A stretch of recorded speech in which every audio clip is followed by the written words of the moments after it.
เรื่องของนางวิสาขามหาอุบาสิกายังมีสืบต่อไปอีกเพราะ มันเป็นเรื่องที่เราจะต้องเรียนรู้จะต้องจดจำเพราะจะหาบุคคลอย่างนี้ได้หาอย่าง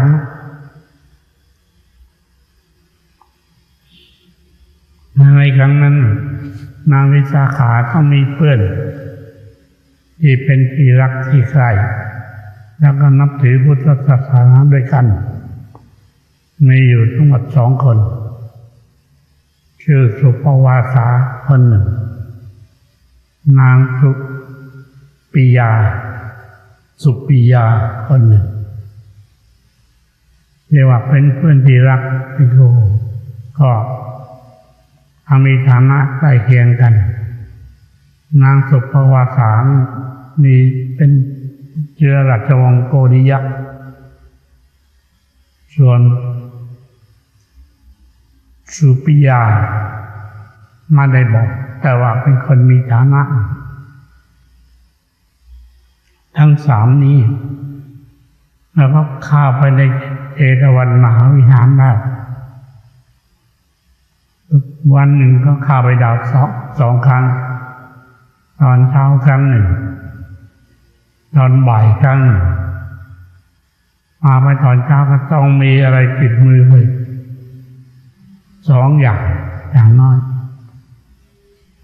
ตอนเช้าก็มีข้าวยาคูคือข้าวต้มแล้วก็มีดอกไม้ทูบเทียนตอนบ่ายก็มีน้ำปานะแล้วก็มีดอกไม้ทูบเทียนทำกันอยู่อย่างนี้แล้วสำหรับนางสุปิยาเป็นผู้ที่ชอบไปถามพระภิกษุที่อาพาธว่าท่านต้องการอะไรบ้างเมื่อรู้ว่าท่านต้องการอะไรแล้วพอจะไปหามาถวายทันที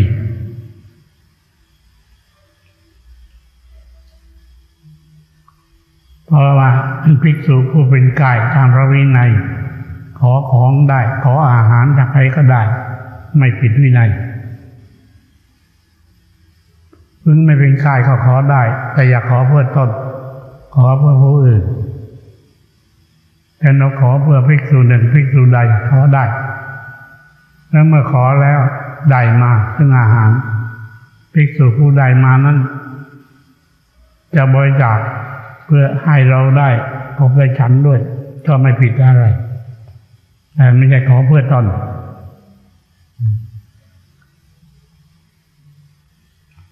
ในครั้งหนึ่งนางสุปิยานี่ไปพบภิกษุสุขผอมก็เลยแวะเข้าไปยกมือไหว้แล้วถามว่าท่านต้องการอะไรบ้างพระภิกษุผู้ฟื้นจาก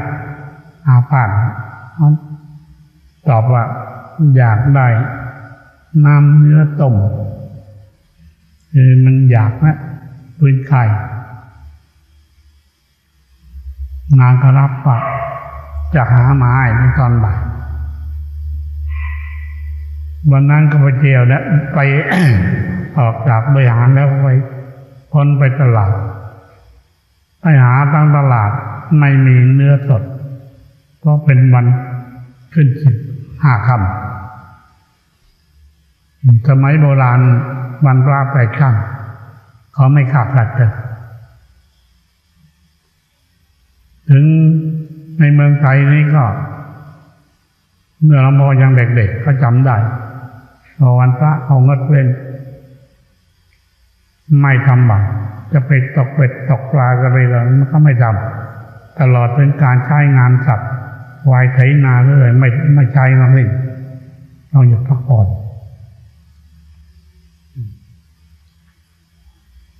พอนางกลับไปถึงบ้านแล้วก็นั่งคิดคำหนึ่งว่าจะทำยังไงเนื้อก็ไม่มีเราตัดสินใจว่าเนื้อของตนนั่นแหละ ยอมอุทิศถึงหามีดที่คมได้เป็นของเป็นมีดโกนได้ไม่ไรมาปาดเอาเนื้อที่น่องอ่อนแล้วก็เอาผ้าพันเลือดไว้เอาไปต้มเป็นน้ำแล้วกรองจนไม่มีเนื้อติดตอนบ่ายพระฉันได้เรื่องนั้นเรื่องข้าวต้มหรือเนื้อต้มไข่ต้มทุกอย่างตอนบ่ายถ้าเป็นพระภิกษุผู้อาพาธต้มเนื้อกรองเสียโดยผ้าอย่าให้มีขาดติดอาฉันได้แต่ครั้งหลวงพ่ออาพาธ18ก็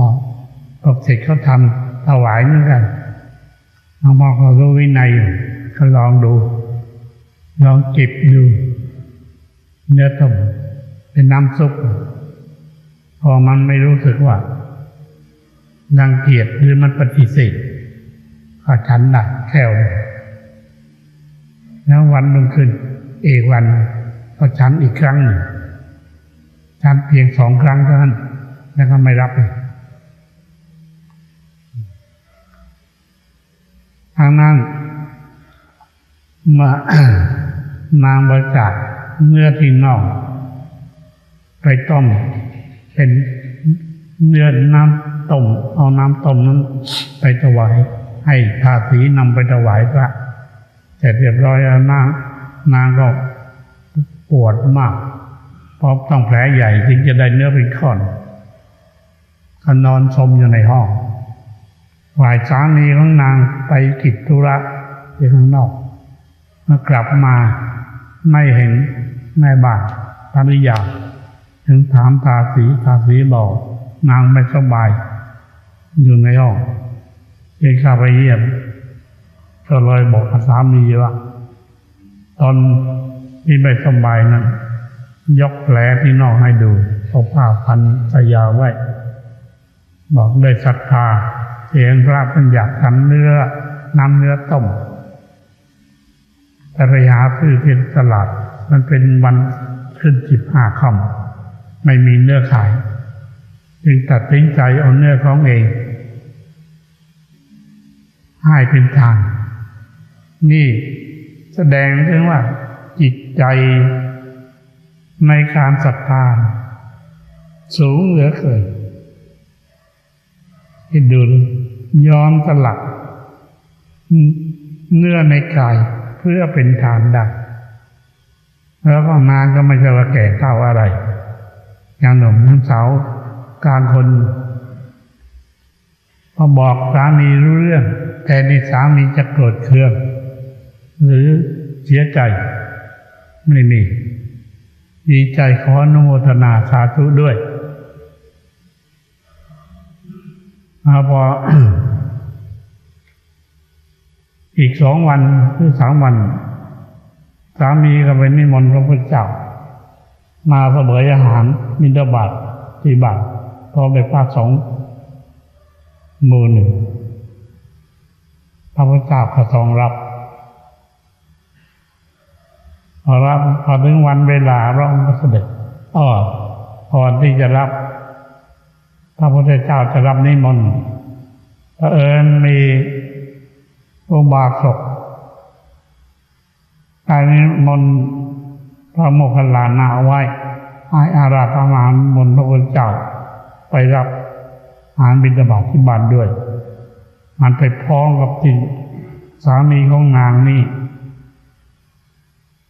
จะนิมนต์พอดีแต่สามีแล้วก็นางสุปิยาไปนิมนต์ทีหลังส่วนอุบาสกของพระโมคคัลลานะนิมนต์ไว้ก่อน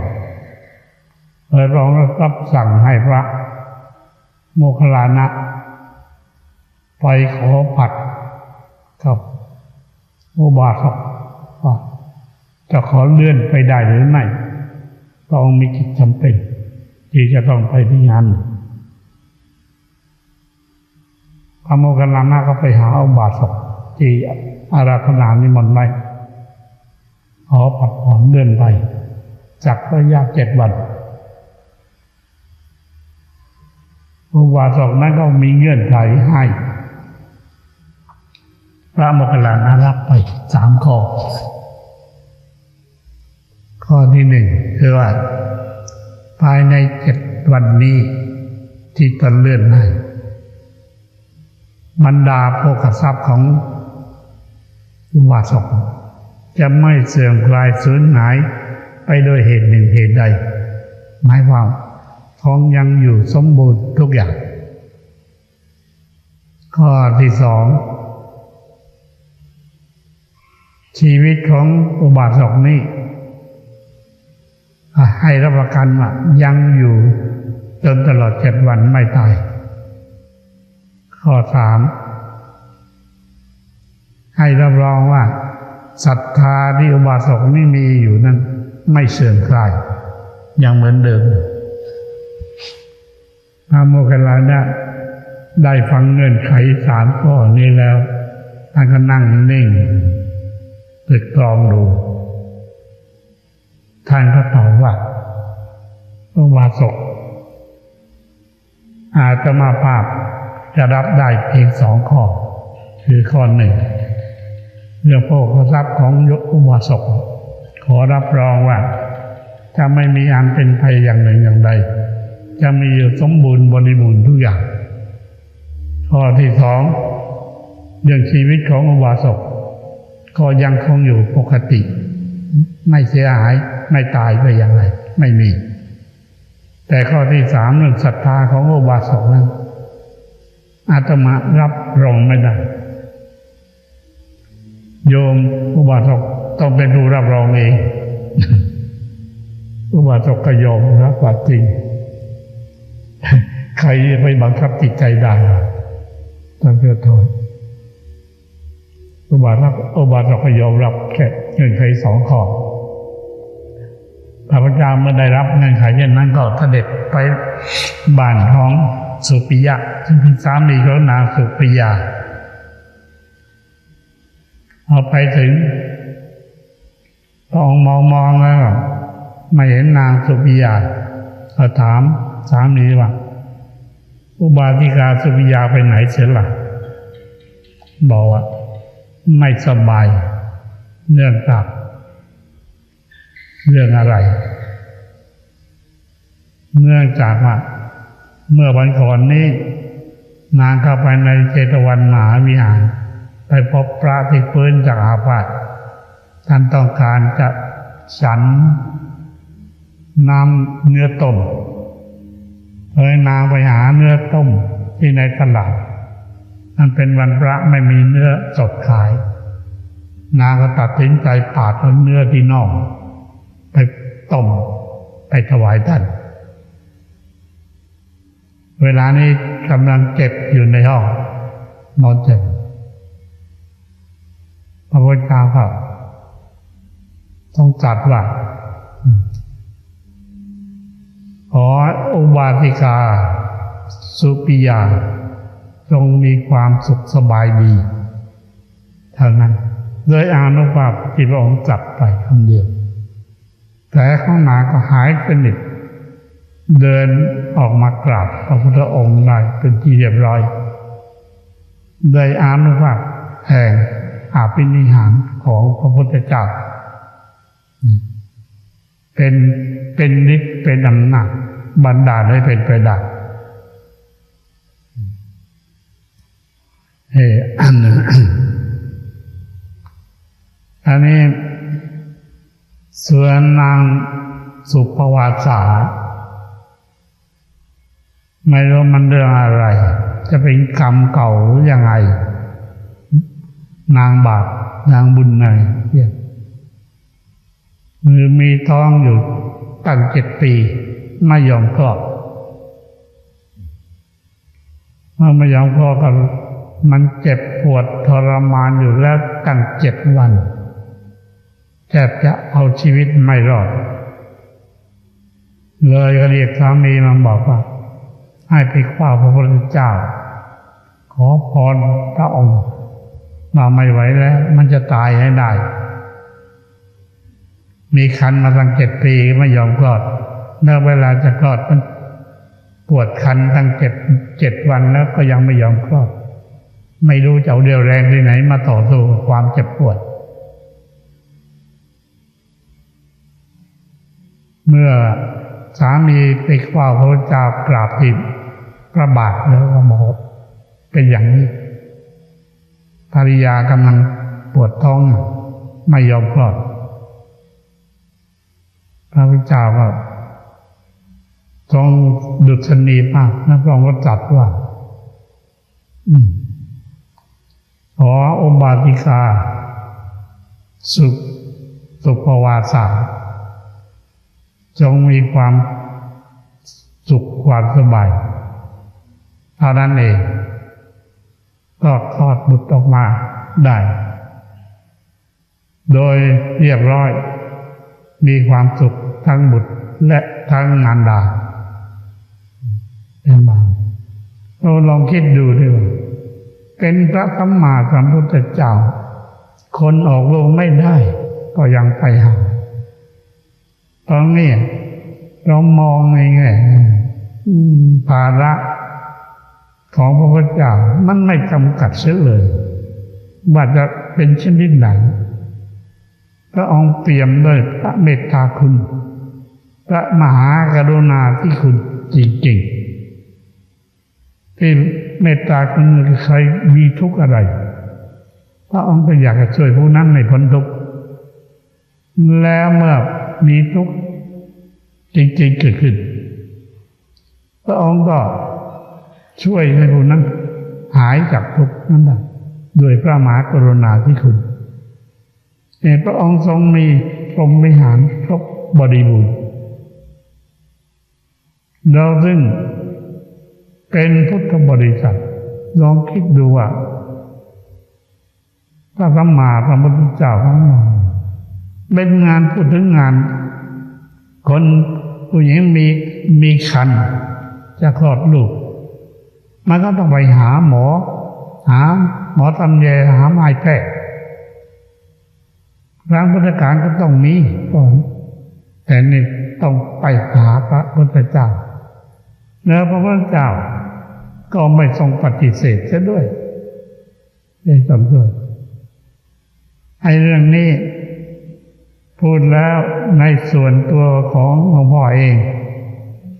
มันก็พบอยู่เรื่องเหล่านี้พบอยู่มากมันเป็นเรื่องจริงเมื่อพรรษาที่สองนั่นแหละแต่ว่าเรื่องธรรมนี่มันไม่มีปัญหาแล้วก็ได้เห็นนิมิตที่สายวีว่าเทพยดาผู้ใหญ่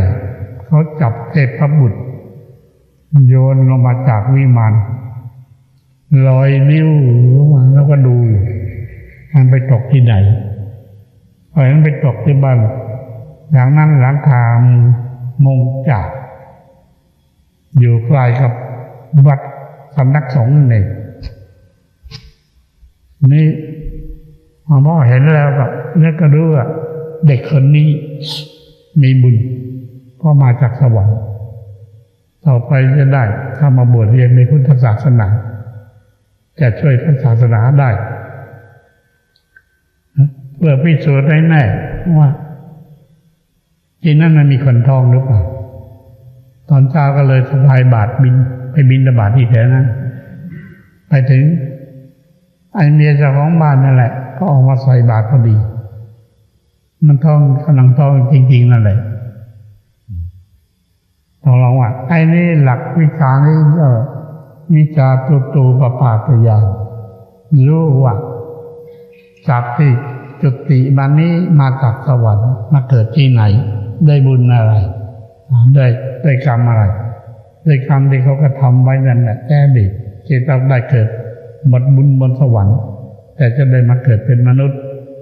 แต่มันเป็นมนุษย์ที่จะได้รับพระพุทธศาสนาแล้วก็อยู่ไม่นานราว3 เดือนน่ะพอเจ็บท้องจะคลอดเจ็บตั้งแต่กลางคืนมา จนเจ้าไม่ยอมคลอดเดินกระจายสามีให้เอาน้ำใส่ขันมาหาหลวงพ่อที่วัดบอกขอน้ำมนต์ด้วยเมียคลอดลูกไม่ออกหลวงพ่อก็นั่งนึกว่าเรานี่เป็นพระแต่ต้องอธิษฐานน้ำมนต์ให้คนมันคลอดลูกยังไม่รู้เรื่องอะไรเรื่องพระพุทธเจ้าว่าต้องทำมาหรืออย่างไรอย่างนั้นไม่รู้พอยังบวช2 พรรษาถึงจะรู้อะไรยังศึกษาน้อยแต่นึกว่าด้วยเมตตาเขาจิตใจมันบอกว่าด้วยเมตตาเราก็ต้องช่วยเลยละอธิษฐานน้ำใหม่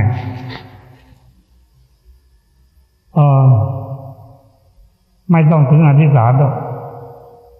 มันเห็นสามีเดินงานอยู่ที่บ้านมันก็ทำไมไม่ไปหาพ่อหลวงที่วัดล่ะขอน้ำมนต์ท่านพอสามีนึกได้ออกเดินพ้นชายคามาถึงเขตบริเวณบ้านทางเมียคลอดลูกทันทีไม่ต้องใช้น้ำมนต์หรอกอย่างพระโมคคัลลานะพระองคุลีมานท่านไปบิณฑบาตแล้วก็แม่ลูกคนท้องออกมาใส่บาตรพอมองหน้าเห็นว่าเป็นพระองคุลีมานความกลัวว่าเป็นมหาโจรกลัวจะถูกฆ่าทิ้งขันข้าวทิ้งแรงวิ่งเข้าทางประตูมาถูกวิ่งไปทางรั้วที่กั้นทะลุรั้วไปตัวคาจะช่องรั้วเอาไปไม่รอดติดท้องพระโมคคัลลาก็ท่านอธิษฐานจิตโดยสัจจะของท่านที่ท่านเลิกความชั่วแล้วมาทำความดีขอให้นางคลอดด้วยดีที่เรากลายเป็นสวดมนต์องคุลิมานกฤษนี่เรื่องในพุทธศาสนามันมีอะไรที่ให้เรากล้าคิดตรึกตรองแล้วเห็นถึงว่าความเสียสละอันใหญ่ยิ่งความเมตตาความกรุณาอันใหญ่ยิ่งนี่เราผู้เป็นพุทธบริษัทเมื่อเรารู้ว่าบรมครูของเราพระองค์มาเป็นตนอยู่เป็นอย่างนั้นเราซึ่งเป็นพุทธบริษัทคือสาวกเราก็ควรจะทำตามเยี่ยงอย่างที่มีมาแต่อดีตเราก็หมายว่าเราเป็นผู้เดินตามรอยพระยุคลบาทหรือเป็นผู้เดินตามรอยพระพุทธเจ้าแท้ๆไม่ออกนอกลู่นอกทางนี่เรื่องที่นำมาเหล่านี้อย่างนางวิสาขายอมเสียสละของรักของชอบใจมหาลดาประสาทซึ่งเป็นเพชรเป็นพลอยเป็นทับทิมเป็นของดีวิเศษทั้งนั้นราคาเป็นล้านถูกตัวเองซื้อเองราคาตั้ง9 โกฏหรือ90 ล้านบาทสร้างบุพารามขึ้นคิดดูที่นางสร้างขึ้นไม่ใช่นางปรารถนาว่าให้ได้วิมานนั้นได้วิมานนี้ให้มีโชคมีลาภนั้นมีลาภนี้เราไม่ได้ปรารถนาแต่โดยศรัทธาเลื่อมใสในพระพุทธคุณของพระพุทธเจ้าได้เห็นพระพุทธคุณได้ฟังธรรมพระวนรู้จักพระธรรมคุณได้เห็นพระสงฆ์สาวกผู้ปฏิบัติดีปฏิบัติตรงปฏิบัติชอบน่าเลื่อมใสศรัทธาพระรัตน์ไตรทั้งสามเป็นที่เลื่อมใสศรัทธาของนาง